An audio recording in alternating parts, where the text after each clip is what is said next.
All right, the recording has started. Good morning, everybody. My name is Luke Thornton. I work for Douglas County. I'm the Community of Care Coordinator, and I am the host for the WebEx event today. Welcome to the Seniors Council meeting for February. Just a few technical things to cover before we get the meeting started. If you have questions for any of our presenters today, please message them to me directly. There is a chat button down at the bottom right corner of your screen. And then there's a place where it says to, and you can select a drop-down menu there and choose to select the host. That is me. And then I will be able to ask your questions directly to the presenters instead of us all talking over one another. So please remain muted. Send your questions to me. If you have a question that you wish to articulate with your own voice, please raise your hand, which is also down in that bottom right corner, and I will call on you during the question period. And so without any further ado, I will pass this along to Gretchen Lopez.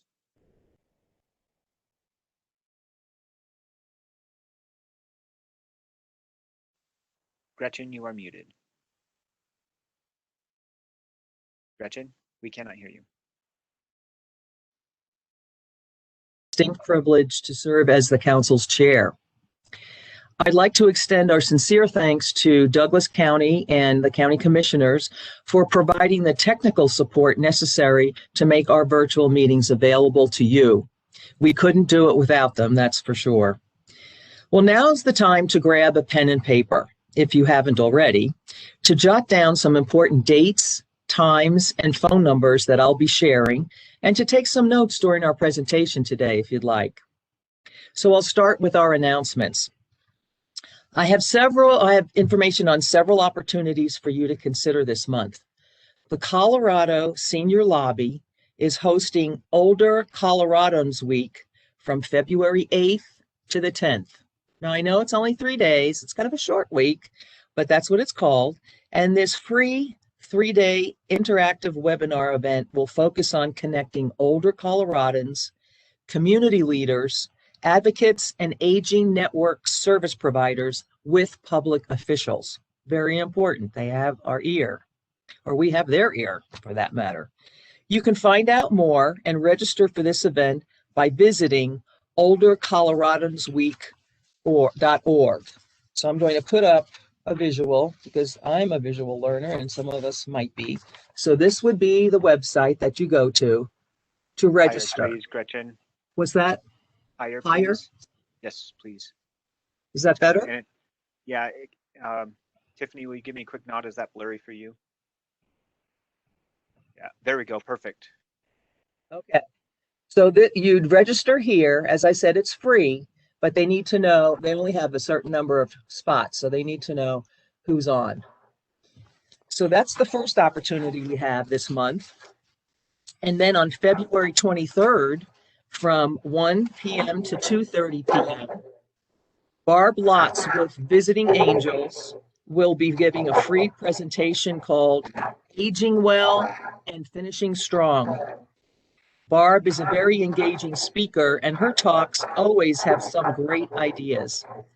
You can RSVP by calling Barb at 720-231-6248. And she'll be happy to share how to access her presentation on that day. Luke, I'm getting a little bit of feedback. Is anyone else having trouble hearing? Yes, I hear Yes. that. I think Mike Drake needs to mute himself.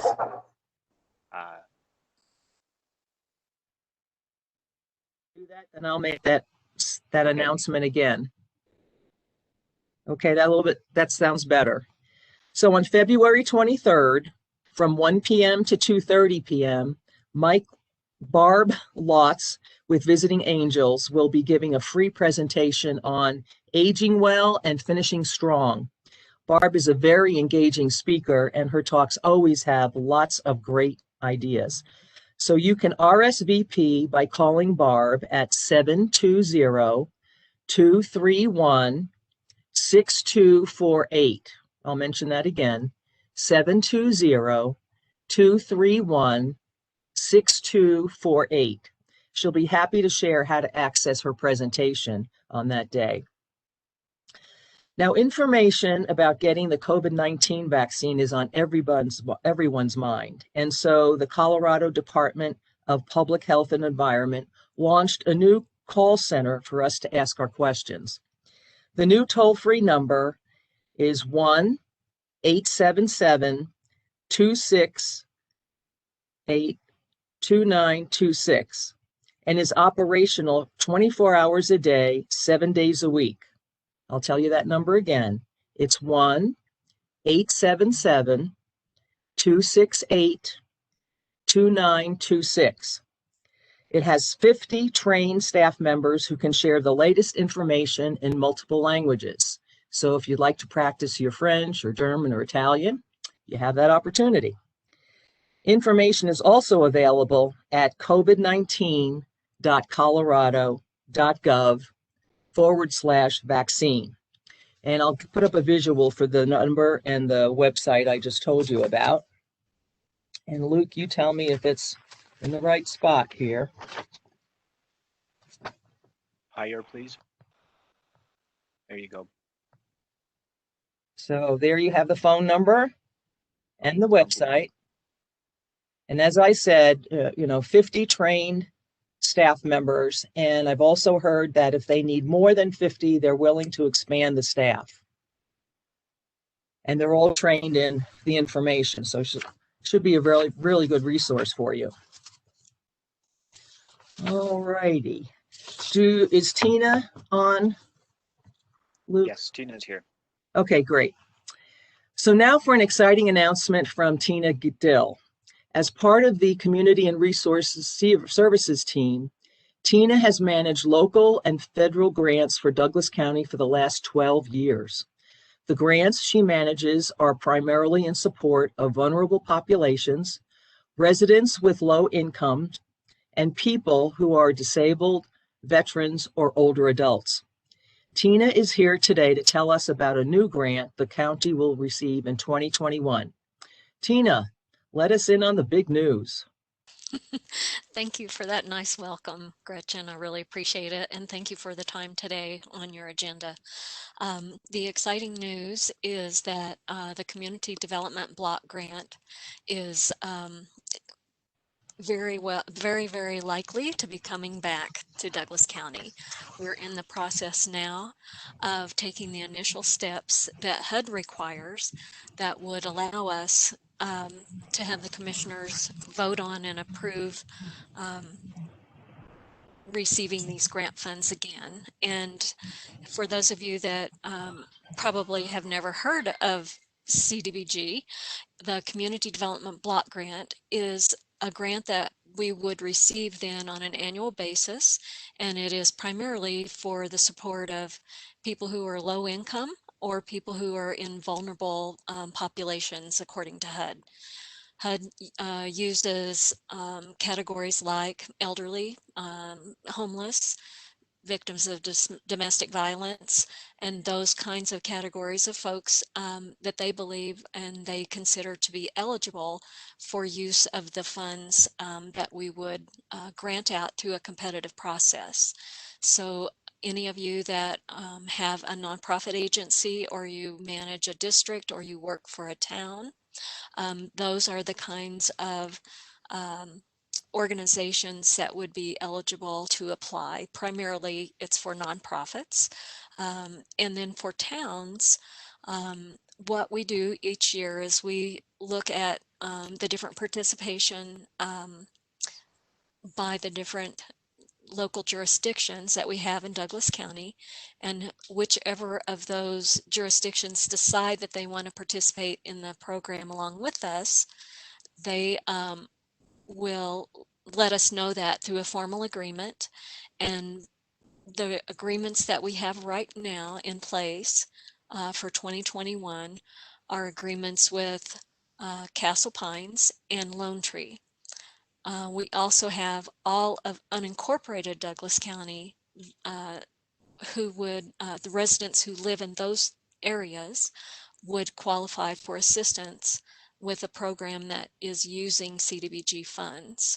So I hope that makes sense, but I do want to make you aware that if you live in Parker or if you live in Castle Rock, those are not entities that would qualify for our program at this time because they chose not to participate alongside us.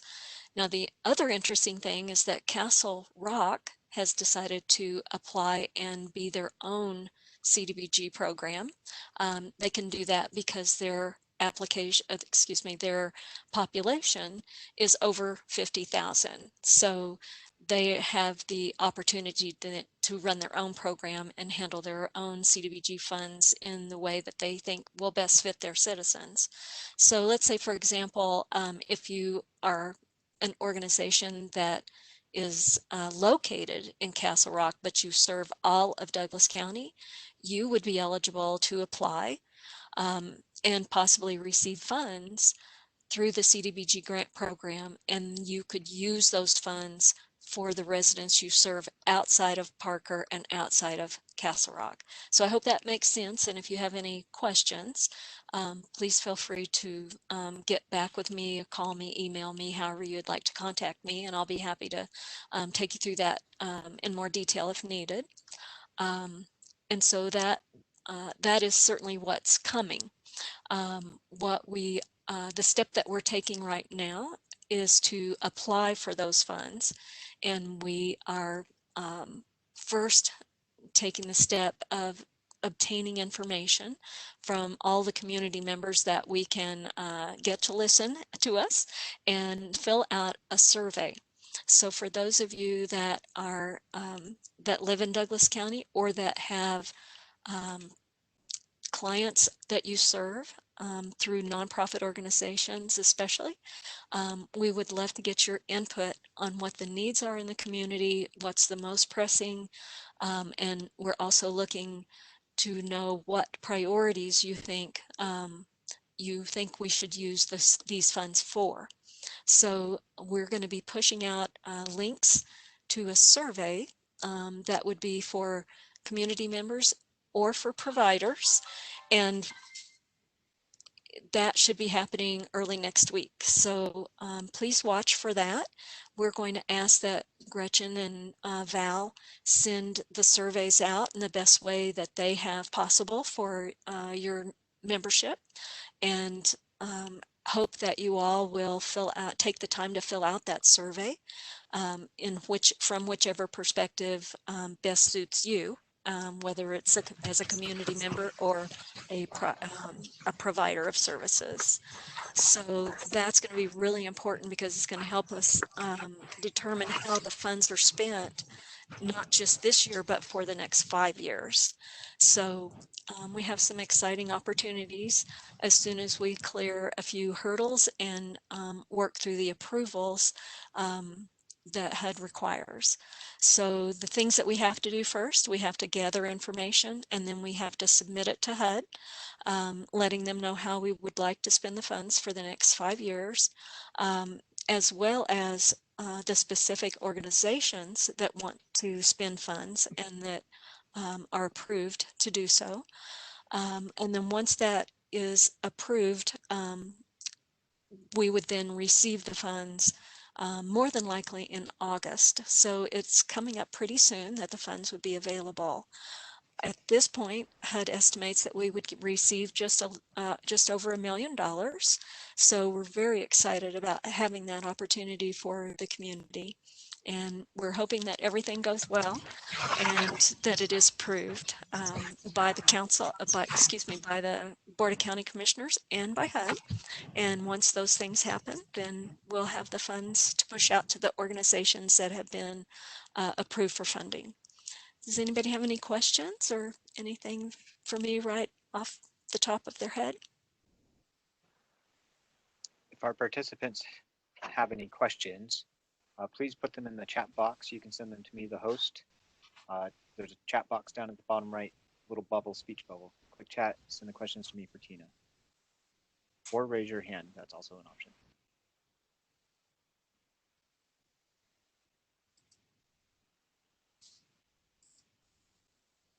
No? Well, thank you very much. If no one has any questions, you can always contact me later. I'll put my email address in the chat. Thank you for your time. I really appreciate it. Well, thanks for sharing that information, Tina. That's really, really important for us to know, and we'd be happy to push out that survey to our members and to the community in general, however we can do that. And I would urge listeners to seriously consider completing that survey. That's important information for Tina and her team to know about, so that they spend these dollars in the most efficient way, the most effective way possible. Yes. So thanks for joining us, Tina. That was great news. Okay, thank you very much. Sure. So next on our agenda is Tiffany Curtin. She's recently been assigned as the Community Services Specialist with the DC Libraries, and of course our beloved Education Chair. And after she has a brief announcement, she'll be introducing our speaker today. Thank you, everyone.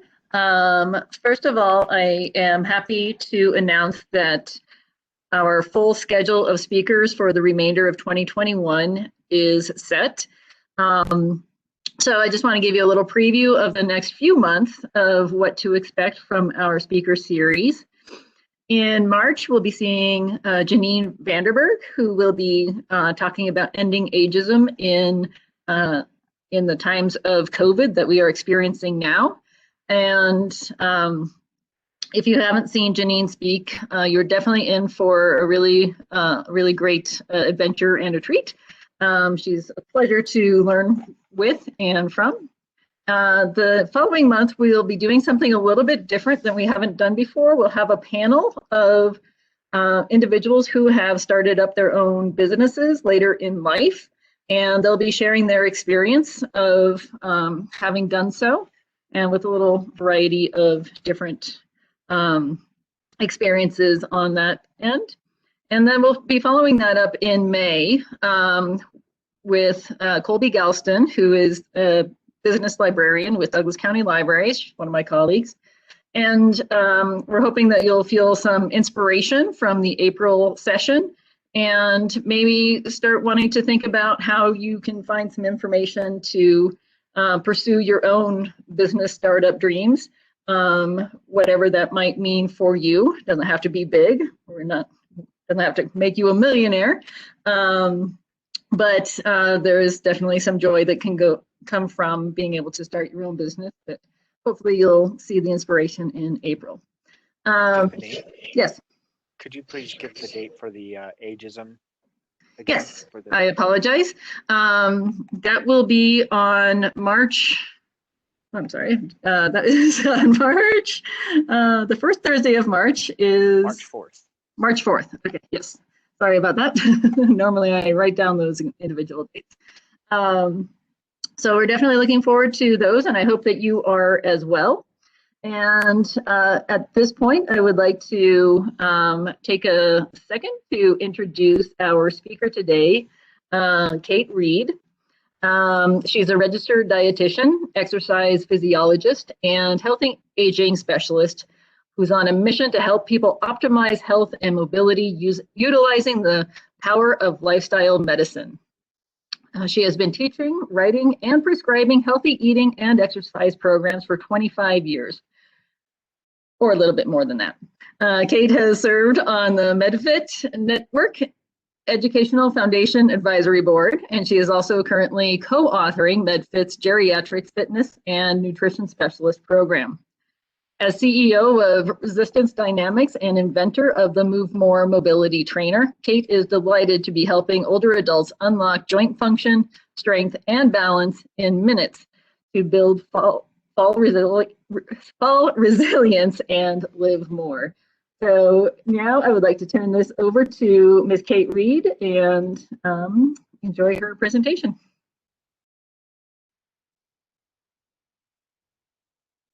That kind introduction. Let's get this up here. Here we go. All right. Welcome all, and I applaud you for taking time out of your busy schedule to learn more about restoring your health with a lifestyle prescription. And I am very excited to share lifestyle principles with you today that you can put into action to start improving your health and have more energy. A big concept to understand is that the choices that we make every day can move us towards disease or back to health. It all starts with how we choose to manage our stress, our mindset, our sleep, our socializing, our food, and movement. And do you know why these folks are smiling on the screen? They're smiling because they're practicing healthier habits to feel and live better. And notice I said practice. We're looking for progress and not perfection. And when we're making progress, that is something to smile about. So I am super passionate about this topic because I lost my health to chronic Lyme, and I recovered my vitality through the power of lifestyle medicine. So I'd like to start by sharing my story. And when I launched my product business in 2014, 3 of my family members, I was one included, were diagnosed with chronic Lyme, my son and daughter on the left, and my husband and son on the right were diagnosed with co-infections.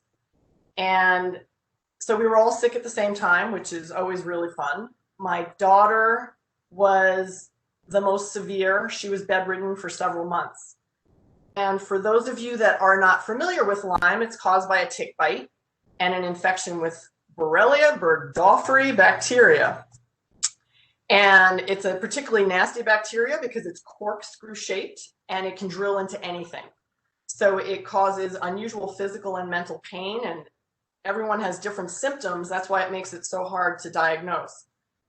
But for me personally, my whole body hurt. I had pain in my joints, my feet, my back, my head. The pain would move and migrate. I was fatigued. I had brain fog, depression, anxiety, and became an insomniac for a few years.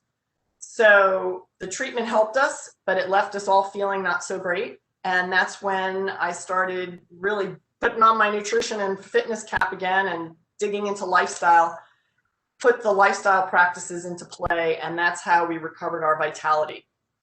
And we continue to practice an anti-inflammatory lifestyle to enjoy life, because truly when you lose your health, you lose everything. And the point I want to make here is when you put your body into the right situation, it can heal itself. And one of the biggest factors of healing are our beliefs. So, there are just a few little questions here for you to think about as we go through the webinar today. Do you believe your body can heal itself? Because healing starts there. Quick disclaimer, all the information in the webinar is for informational purposes. It's not to diagnose, treat, cure, or prevent any condition. And if you have questions about a medical condition or before beginning any treatment, please consult with your physician or healthcare practitioner. Let's start by defining health. A complete state of physical, mental, and social well-being, not just the absence of disease or disability. And I love this definition because we're more than the physical body. Our minds, our emotions, how we interact with people, all influences our health. So that's why we're going to be covering the different health pillars today, because we want to look at our whole being. When did you feel your healthiest? When did you feel sharpest mentally, physically, and socially? Just think about it. So what's the state of health right now? We, as a nation, we know what has happened over the past year, and what has come to light is chronic disease is a huge problem. It is the leading cause of disability and death, and we know that the numbers of obesity, diabetes, hypertension, cardiovascular disease, arthritis, cancer, dementia continue to skyrocket. And as we age, our risk of chronic conditions increases. We know that those with more comorbidities have the most severe outcomes with COVID. So my hope is that this is a wake-up call, that people start putting their health taking their health really seriously, because these chronic conditions can be prevented. They are diseases of lifestyle. so we can manage them, even reverse them or prevent them through our lifestyle choices. And we know this is true because of the study of epigenetics. Epi means above, and genetics, of course, means the genes. And what researchers have discovered is we can turn up the volume on our health-promoting genes and turn down the volume on our disease-promoting genes that we got from mom and dad. So our lifestyle habits contribute 75% of our health. Our genes will, of course, give us a predisposition to certain conditions. Those are the weak links in our chain, and that's why we can develop different chronic conditions but still have the same thread of inflammation that is causing these conditions. So what is inflammation? We have acute inflammation and chronic. Acute, we've all experienced. It's when the immune system kicks in to protect us against an injury or an infection. For example, when we cut our arm or it becomes infected, the immune system sends out chemicals called cytokines and other immune cells to kill off invading bacteria and start the process of wound healing. So that is a self-limiting process, and it generally lasts anywhere from a few days to weeks or maybe 3 months or so, like with a broken leg. When the inflammation becomes chronic, that's when the problems start. So it's basically an abnormal response of the immune system. And what largely contributes to inflammation is oxidative stress. I'm sure you've all heard about that. And oxidative stress is basically when the cell creates, there are more free radicals that are these unstable molecules in your cells, and they want to connect with another cell, and in the process, they end up damaging the cell, tissues, organs, and we end up with some dysfunction in our body. We will experience symptoms of aches and pain, fatigue, digestive issues like maybe bloating and gas or diarrhea even, headaches, brain fog. And when we have chronic conditions, we know we have inflammation. We all have some inflammation in our body. And if you're someone who likes data, if you're left-brained and you want the data, there's a test, highly sensitive C-reactive protein, that you can get just to establish a benchmark, a baseline for yourself. So lifestyle is foundational to take that inflammation down so we can turn up those health-promoting genes. We'll be talking about 6 health pillars today: stress resilience, mindset, sleep quality, diet and blood sugar stabilization, social well-being, movement, and mobility. And each one of these pillars could be a webinar on its own. So I've tried to distill it down to give you the why and the how it causes inflammation, and then 3 or 4 action steps that you can take today. I just want to recognize that we're all unique. So what works for me might not work for you. What works for you might not work for your neighbor. The point here is, through this education, it's empowering, because knowledge is power. And when something resonates with you, I encourage you to explore the topic a little deeper, become aware of your own behaviors, and through today's webinar, pick something that resonates with you and get started today, because it's the small steps that we make every day and the small choices that we make every day that will move us towards disease or back to health and more energy. So health truly is a matter of choice. It's not a mystery of chance. Let's start with stress. Anybody got stress? This year has stretched us all, so we're all feeling a little extra stress. And I find this article that was in the New York Times in April of 2019 showed us that we're some of the most stressed people in the world.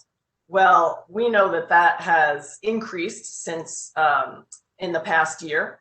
And we talk about stress a lot as being a killer, but we don't really give it a lot of attention. It's kind of, yeah, sweep it under the rug. We're all stressed. But let's take a look at why stress can really be a problem for our health. And we need to take it seriously. So The nervous system controls all function. If we didn't have a nervous system, we'd kind of be blobs of jello on the ground. We couldn't move, we couldn't think, we couldn't respond to our environment. So our brain, of course, is the head honcho of the central nervous system. And we also have an autonomic nervous system. And as the name implies, autonomic means autopilot. So these are the things like our heart rate, breathing, energy production, all the things that we don't have to think about that go into making us operate every day. There are basically two parts of the autonomic nervous system: the sympathetic side, which is our stress response, our fight or flight, and also the parasympathetic, which is our relaxation response. And it's like the yin and yang, you know, you've got to have a balance. Now, when we're under stress, like the example of you're in the woods hiking in beautiful Colorado and a bear is chasing you. Well, you're not going to sip on your water bottle. You're going to be, your cortisol levels are going to increase, so your blood sugar is going to go up, so you have fuel for your muscles to fight or flee. And so blood's going to your limbs, your muscles are tense, and you're in action. Now you've reached safety, and the bear is out of sight. You've gotten to a park ranger, and it's time to relax. That's when the parasympathetic state kicks in, when the threat is over, when we're out of danger. So when we're in this relaxed state, that's when our body is able to rest, digest our food, heal, and repair our body's cells, because every day we're going through, some cells are breaking down and we're regenerating all the time. And one of the major nerves involved in the parasympathetic nervous system is the vagus nerve. Vagus means wanderer. And you can see from the diagram that it goes from your brain stem to your throat, to your heart, to your lungs, to your stomach, to your pancreas, to your liver, your gallbladder, and your intestines. So this nerve wanders all through our body, and it has a huge effect on our organs and functioning, and particularly digestion. Digestion is so important because that liberates the fuel for our cells to create energy and to do this repair, this maintenance, regeneration, creating energy for us as well. Now, the problem is with life in general, we tend to be living in that sympathetic stressed state. You know, we always feel overwhelmed, we're worried, we're fearful, and it's understandable. You know, the brain's job is to make sure, you know, it's always scanning for safety and threat. And obviously we all feel a little threatened these days, but we really need to focus on how to move into that parasympathetic state, because high stress levels, high cortisol, high blood sugar, high blood pressure, an increased heart rate is super damaging to our body in the long term. It's also shrinking our brain. So stress stinks and it shrinks. So we all want to protect our body and brain as we age, because that determines our health and our autonomy. So just quick question, what state are you living in? We need to try to get into that, move from the survive state to the thrive state. So 3-dimensional deep breathing. Let's take a moment. I invite you to practice this just for 3 deep breaths. And if you're sitting or standing, just nice posture with your chin and chest lifted, your shoulders back and down. Place your right hand on your belly and your left hand over your heart, your chest area. And you can close your eyes if you'd like. Take a big inhale into your belly, making a big balloon belly. Inhale up into your rib cage, expanding the rib cage. Inhale up into your chest. And exhale from the opposite direction from your chest, rib cage. Squeeze that belly button towards your spine. Let's do that 2 more times.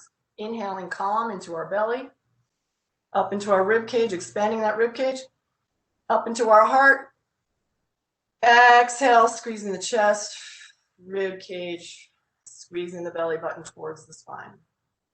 One more time, inhaling calm. Exhale any tension you might feel in your body.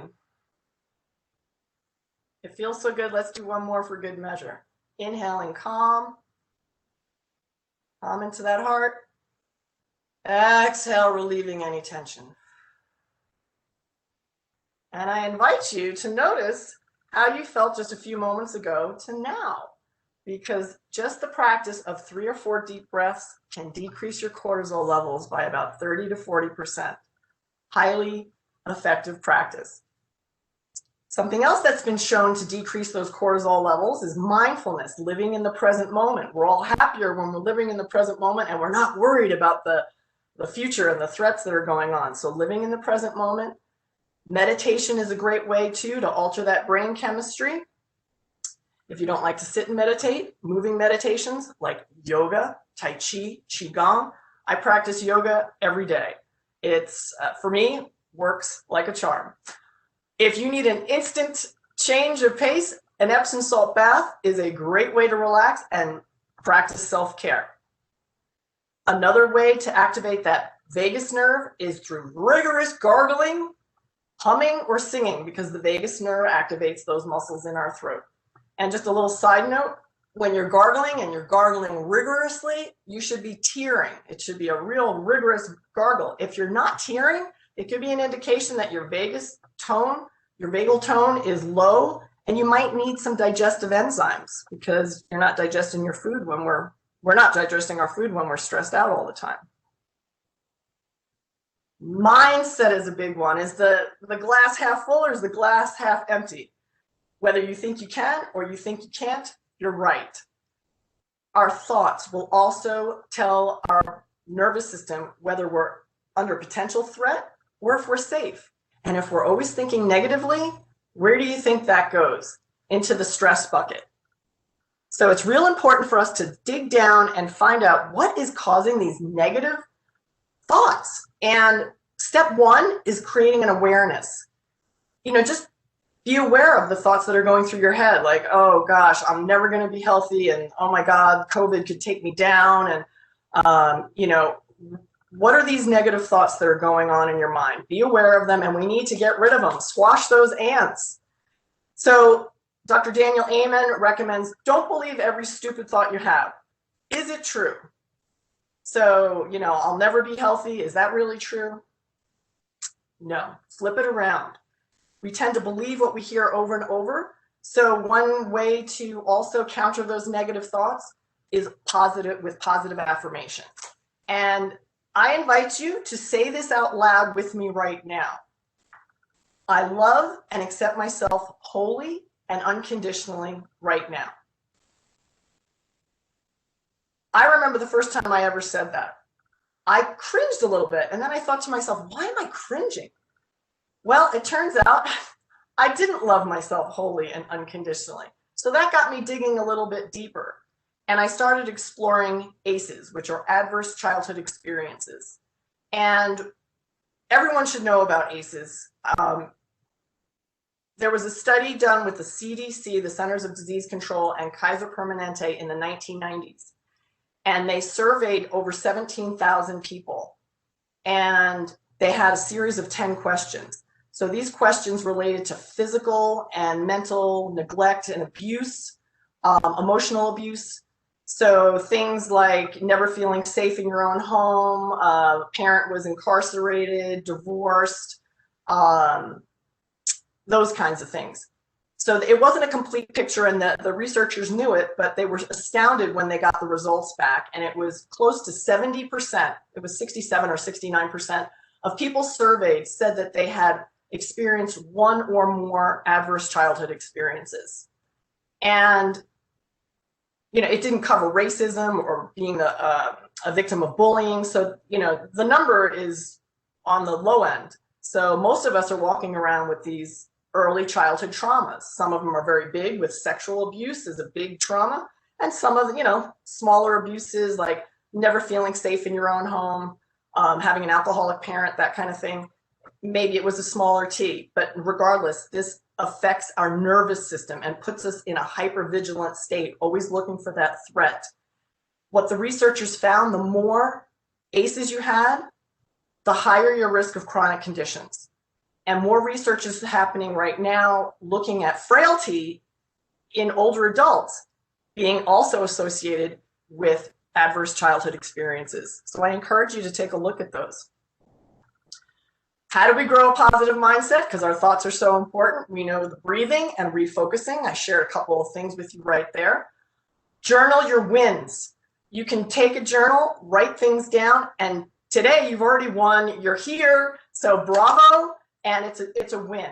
Write down those wins because that tells your brain you're doing things that are healthy, and your brain will influence how your body functions. Gratitude, we've heard that before, but it's so important to live with an attitude of gratitude. No matter what's going on, you can always find something to be grateful for. When our whole family was sick, I was just so grateful we had the resources, the savings, and my husband and I, our marriage stuck together. So very grateful for that. There's always something positive, even in a storm. Sleep. We all know sleep is restorative because when we lose sleep, we just don't feel right. And our body is running in a circadian rhythm, that 24-hour cycle of light and dark. In the light, we should be awake. When it's dark, we should be sleeping. In the morning, when we wake, our cortisol levels are just rising, and melatonin is really low. So when we wake up, cortisol is that stress hormone, but it's also needed for just getting alert and getting us up out of bed. Cortisol's up here, melatonin's down here. As the day goes on, cortisol shifts, goes down, and melatonin goes up. Another piece that monitors and regulates our sleep, we have this master clock in our brain called the suprachiasmatic nucleus, and it's affected by the light that comes into our eyes. So that's part of our physiology and how we've evolved to live with the rising and setting of the sun. All of our cells have clocks in them as well. So our hormones will be running on a certain clock, our liver, our organs. So everything works together with this rising and setting of the sun. When we're aligned with that, it's restorative to protect body and brain. Super important. A quick side note here, if we're always stressed out and throughout the day, what happens to our cortisol level? It's not coming down, is it? It's kind of up here. We're always feeling tense and anxious. And if we have high cortisol levels, we're not getting to sleep. Melatonin's that sleep hormone. So being out of balance is it dysregulates everything. So we need to prioritize sleep. I stay up late every night and realize it's a bad idea every single morning. Have you guys ever felt that way? So sleep hygiene. I'm sure you've heard of some of these things, but it's a good reminder. We want to live in rhythm and routine because our body is also getting signals from when we eat our meals, when we exercise, etc. We want to be sleeping at least 7 hours a night. The most important thing is to go to bed and rise at the same time every day. Yes, on the weekends too. I get a good night's sleep. It starts by walking outside in the morning because that sunshine is heading into my eyes and hitting that master clock, setting the rhythm for the day. Wind down an hour or two before bed, get rid of those electronics, that blue light, because it's telling our brain it's daytime when it's not. So you can get some amber glasses to block the blue light. You want your room to be cold and dark to accentuate the rhythm of sleep as our body temperature comes down, and try to eat 3 hours before bed. If we're eating too close to bedtime, our body is putting so much energy into digesting that we're not going to get a good night's sleep. Eat real whole foods. We all know about that as well, but I love this little quip here. You are what you eat, so don't be fast, easy, cheap, or fake. That's kind of sums up the standard American diet, and that's why we're partially in the trouble that we're in right now with our health. You've probably heard this all before, eat more plants. It's that simple. No, it's simple to say, it's not simple to do, but there isn't any nutrition scientist that will argue at that point, whether you're in the paleo camp, the keto camp, or whatever. Plants are healthful. Here's why. Rich in fiber. We want to regulate our blood sugar levels. Fiber slows down the release of sugar into our bloodstream. A really good thing, because when we have these spikes of blood sugar, it causes inflammation and dysregulation in our system. Plants have all these phytochemicals that are antioxidants. They squash those free radicals that we talked about. So it's anti-inflammatory. It also boosts immunity. And we all could use an extra boost of immunity right now. So I'm not going to go through this whole list because you've heard these things before. The point here is, fiber, fat, and protein. Those are the substances, the macronutrients that are not going to raise your blood sugar levels, and it'll help decrease inflammation. A lot of people say, I don't like vegetables. Well, get started with spices, because spices are power-packed antioxidants. And turmeric is good for just about everything. It also increases blood flow to the brain, so that's a very positive thing for our brain health. Black pepper increases the absorption of turmeric by 2,000 times, so when you use those, try to use them together. Garlic, onions, ginger, cinnamon makes your cells more sensitive to insulin. Insulin is needed to get sugar into your cells. So cinnamon is our beloved spice here in the United States. So focus on that. And other spices as well. Spice up your meals. Have fun with it. Healthy fats, I'll just make a point here. Our hydrogenated oils and things of that nature are very damaging to the cell. Each one of our cells contains a layer of fat within it. Our brain is 60 to 70% fat, so don't be afraid to eat good, healthy fats. Big distinction there with fats found in processed foods and fast food, things of that nature. One other point here on clean protein, wild caught fish. Farmed fish is filled with toxins, pesticides, things like PCBs. Please avoid farm-raised fish. Wild fish is the best way to go. Bottom line is eat less inflammatory foods. You always have to start where you're at, so just try reducing, avoiding, and then eliminating. It's a process. It doesn't have to be done overnight, but you want to avoid foods that spike your blood sugar, those high glycemic, low fiber foods that are rich in sugar, high fructose corn syrup, processed foods, and refined carbohydrates. And I have to mention gluten. Yes, it's the protein found in wheat, rye, barley, and it's highly inflammatory. When you're ready, take that out, take it out for a few days and see how you feel. It's addictive. Wheat is addictive. Studies with mice or rats, I can't remember which, showed that sugar was more addictive than cocaine. So it's highly addictive, but just take steps to reduce those in your diet. And just to be aware of your blood sugar, if your blood sugar is low, you're generally going to feel hangry when you're hungry and a little angry, irritable, lightheaded, or spacey. And then after you eat, you feel better. So that's just an indication of low blood sugar. And then high blood sugar is, an indication is after you eat, you feel a little brain fog, you feel slow, sleepy, like you want to take a nap. So we should be eating meals frequently enough with our fiber, protein, and fat, where our energy always feels even. So we want to level those things out. We want to practice by choosing health, which is choosing healthy foods. Chill out, because you can't digest your foods when you're grabbing and going on the road. I've done that myself. It's not the best way to eat and live. So chill out, say a little grace before meal, a little thanks, a little gratitude, and make sure you're chewing your food. Chewing is also a brain activity, so it stimulates your brain, another great way to keep that strong. So eat to stabilize your blood sugar and cut back on carbs that aren't your vegetables.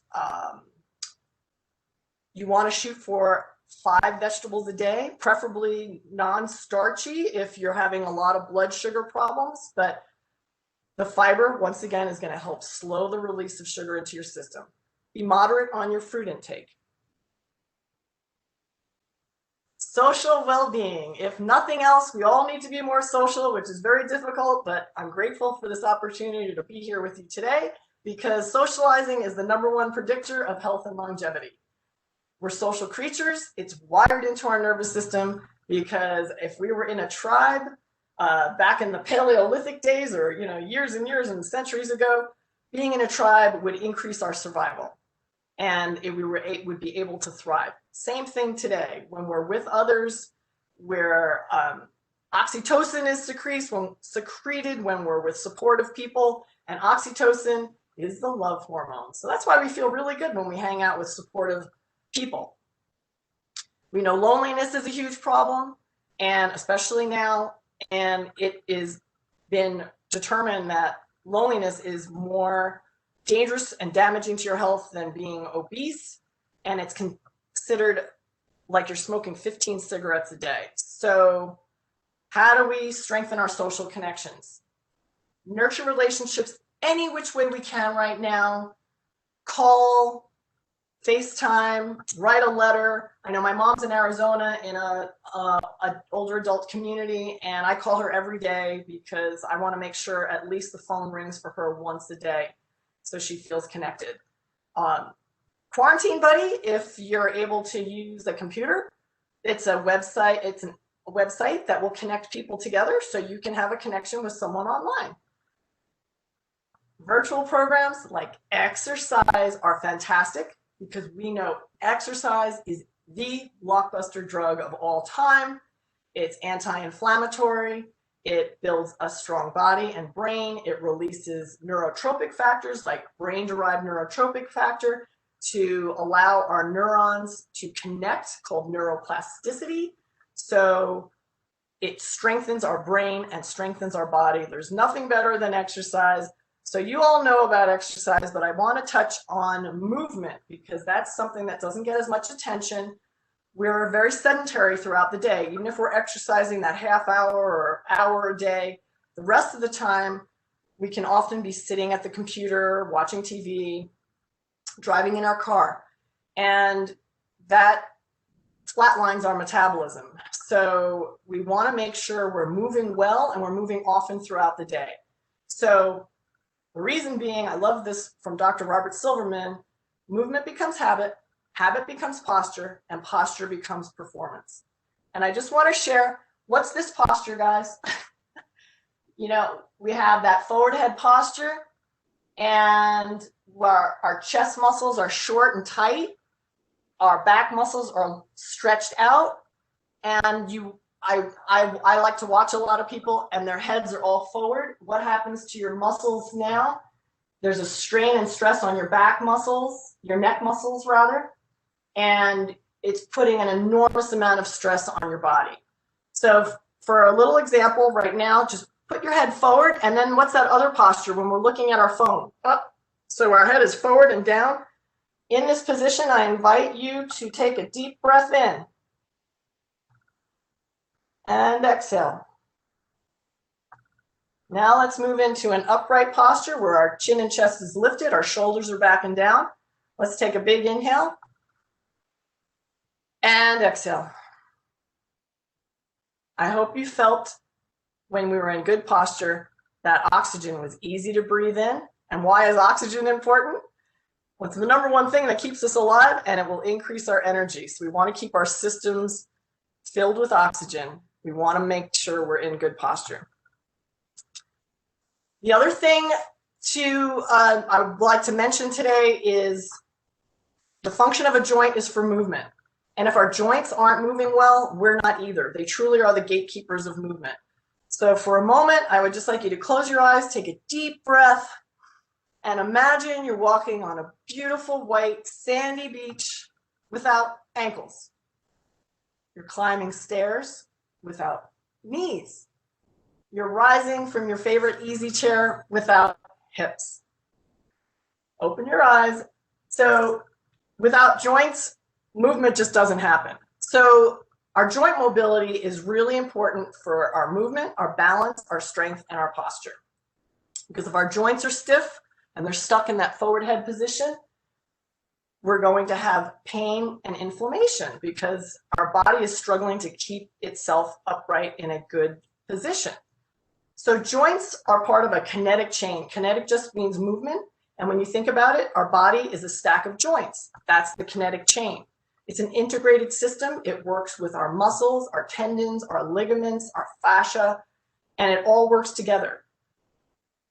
The big job of joints is proprioception, which literally means sense of self. We have these sensory cells that live in and around our joints, and they send messages to our brain about where we are in time and space. And the brain then creates this 3D map of where we are. And this is why it's so important to have good joint mobility, because the more mobile our joints are, the clearer the brain map is, so the better we can move and balance and have posture, because if we don't know where our limbs are in space, our posture will also be negatively affected. When we move our joints, when we're able to move those joints through a full, comfortable range of motion, we're activating more muscles, hence more strength. So we want to take a look at the foundation of this kinetic chain, and ankles are at the base of it. And research shows over and over that ankle mobility and balance are mutually dependent. When we have that limited joint mobility, it leads to dysfunction because we lose the flexibility in our joints. We're not activating those muscles, so our strength goes down. Our body is always going to compensate for movement. The body's going to make movement happen, but it's going to be dysfunctional, causing that inflammation and then more degeneration at the joint. When you have pain in your knee, it's more likely coming from your ankle or your hip. It's not coming from the joint itself. It's coming from that dysfunction above or below. This affects our ability to walk and respond to a perturbation and prevent a fall. So it really all boils down to the function of your joints and particularly your ankles, because that's the foundation of your house. Just like when you build a house, you want to have a real strong foundation there to keep everything upright and strong. If you have a weak foundation and it starts cracking at the foundation, what happens up above? Walls can shift, they can separate, things can start to crumble. Same thing with your body. And I just want to point out quickly here, when 80 to 85% of the time, people have poor ankle mobility and they end up pronating. Pronation just means when the ankle falls inward, and your feet, you may notice this when people walk, and it might even happen on yourself, your toes are pointing outward when you're walking. So your body is just compensating, and that pushes your knee inward, shifts your hips down, and then hikes your shoulder up on that side. So this dysfunction is leading to that pain and degeneration. So that's why that crick in your shoulder or headache could be coming from your ankles. So just pay attention to that. We want to focus on joint mobility to improve our movement and balance. And if we have a moment, we'll just do a quick little exercise on joint mobility. So joints love circles. Let me show you what that means. So I invite you to stand up, stand next to a stable object like a desk or a chair. And let's just start making circles with our nose to release any tension that's in our neck. We'll do 3 in each direction. And if you have any pain, just make it smaller and slower. And relax. Shoulder rolls, roll those shoulders. Roll them the opposite direction. For our elbows, we can hold our arms out to the side and make circles with our hands rather. Reverse direction. For our hands, we can make circles with our fingers, reverse direction. And here's where the balancing act comes in. I'm just going to move the camera a little bit. So try to make circles with your head, and you're just releasing any tension in your lower back. So make big circles on the ceiling with your head. Reverse direction. Release any tension in that lower back. Now with your sacrum, the bottom base of your spine, your pelvis rather, make circles on the floor with your tailbone. Little hula action, reverse direction. And this is where you can hold on to a desk or a stable object, lift your knee up and make circles with your knee for your hips. Reverse direction. For your knees, make circle with your foot. Both directions. And then lastly, for your toes, for your ankles, make circles with your toes. And you can practice this anytime, any day, even before you get out of bed in the morning. You can make some circles and movements with your joints. This is going to increase blood flow, deliver nutrients and oxygen to your joints for better joint health, and it's going to take out the trash. This helps relieve pain because you're basically putting oil into your joints by releasing synovial fluid and improving that smooth surface, improving the nourishment in your joints.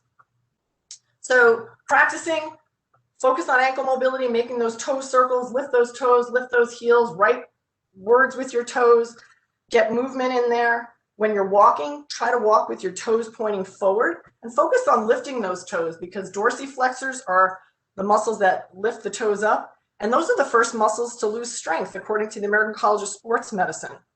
So if we can't lift our toes up, well, we can end up tripping over an object. And lastly, good posture when you're sitting, standing, and moving.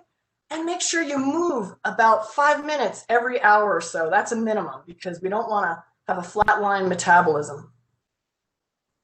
Lastly, changing habits is hard. How do you eat an elephant? One bite at a time, so it's one step at a time. So last thing, in summary, you can feel better. You can restore your health. It takes one step at a time.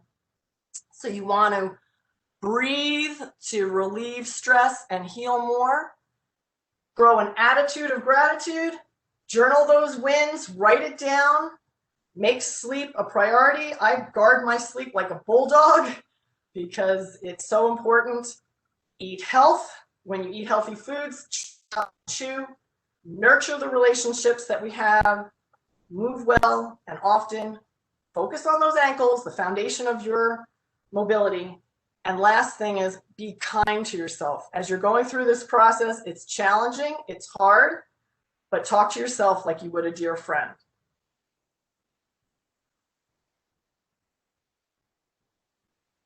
Questions? Thank you for your time, guys. I hope you got some value out of this. If anyone has questions for Cate, and thank you, Cate, for that presentation. If people have questions for Cate, please drop them in the chat. Send them to me, the host, and I will ask your questions.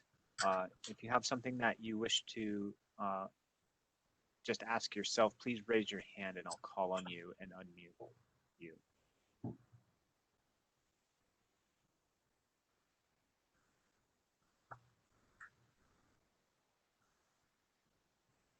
Here's a question. Cate, does napping help with sleep time? Yes, napping is great. If you're having trouble sleeping, taking a nap can help your body restore as well. You just want to make sure you're doing it earlier in the day and not late in the afternoon where it would disrupt your rhythm. Great question. Feel free to nap. Just not too close to the evening and bedtime. I do have a comment here, Cate. When you were talking about relaxing and things that your body is doing when you're stressed, one of our participants said, notice if your tongue is pressed to the top of your mouth, and if so, you're in a stressed state. And then notice if you drop your tongue, you'll notice that your shoulders drop dramatically as well. Oh, that's really interesting. I've heard about keeping your tongue up for different reasons, and I didn't realize the science behind it. So thank you. That's a great suggestion. What is the average amount of daily or weekly exercise needed? That is a great question. And of course, we know the guidelines recommend 150 minutes a week. So that could be 30 minutes 5 times a day. If you're just getting, and then there are some recommendations that are going up to 300 minutes a week, but let's just stick with that 150 minutes a week. If you're someone that hasn't been exercising for a long time, any kind of movement is going to help. So you want to start with, just maybe a walk around the block and then gradually increase it. But the guidelines state that 150 minutes a week. It can be, if you're doing rigorous exercise, you can do 75 minutes.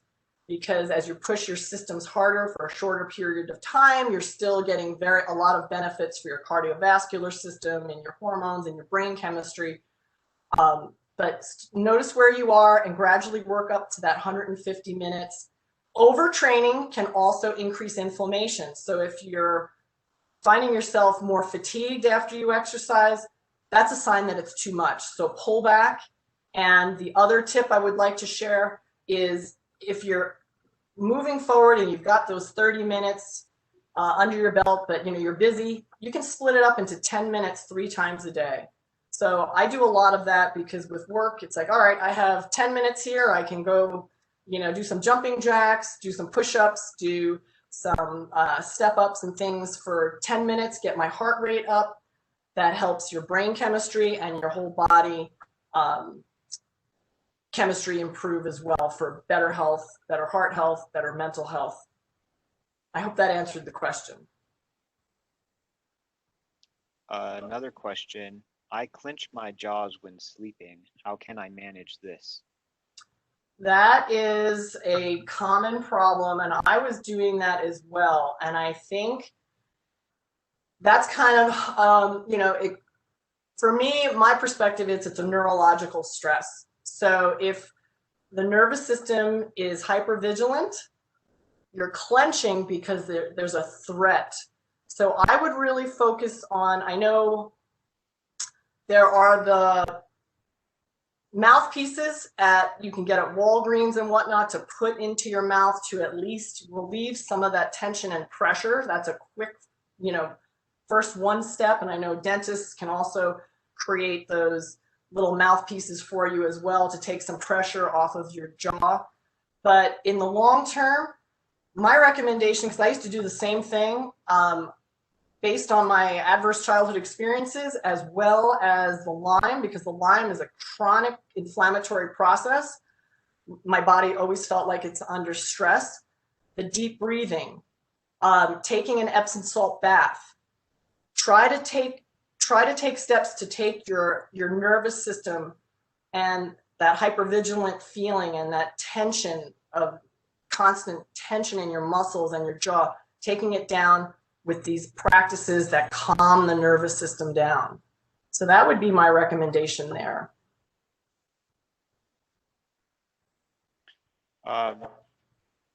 This is a longer one. Do you work with youth younger populations?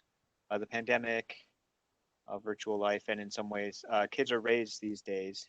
They're really challenged in managing stress, emotions, and conflict and isolation. We know that the sun will rise tomorrow, but they don't always see it that way. A lot of kids don't have the tools to walk through the good and negative emotions. And then saying that so much of life is an event and process, and limiting beliefs are set in at an early age. So do you do any work with younger populations to maybe negate some of those limiting beliefs that set in at an early age, the ACEs that you were talking about? I personally don't, but I do highly recommend if you have a child or a grandchild that is struggling, I would definitely look to get some help for them, because as adults, we can process what's going on.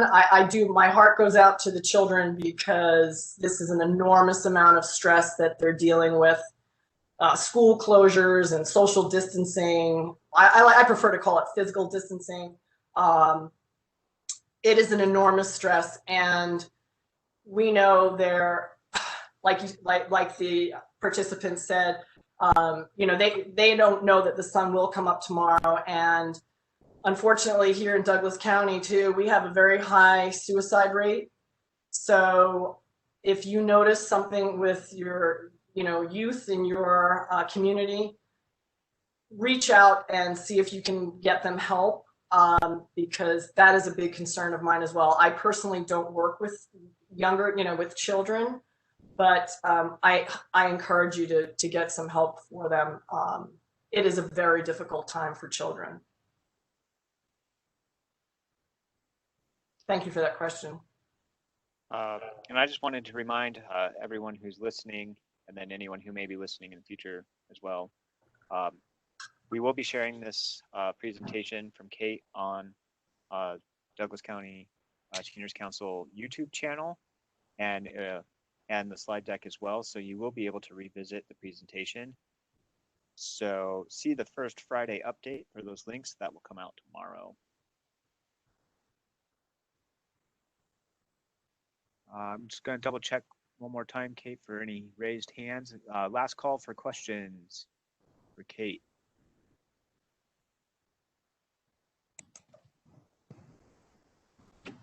Well, thank you all. It's been a pleasure. I wish I could see you and be with you.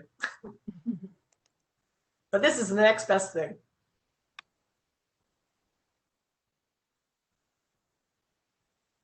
All right. No more questions at the moment. So thank you very much, Cate. Thank you all. Appreciate it. Take good care.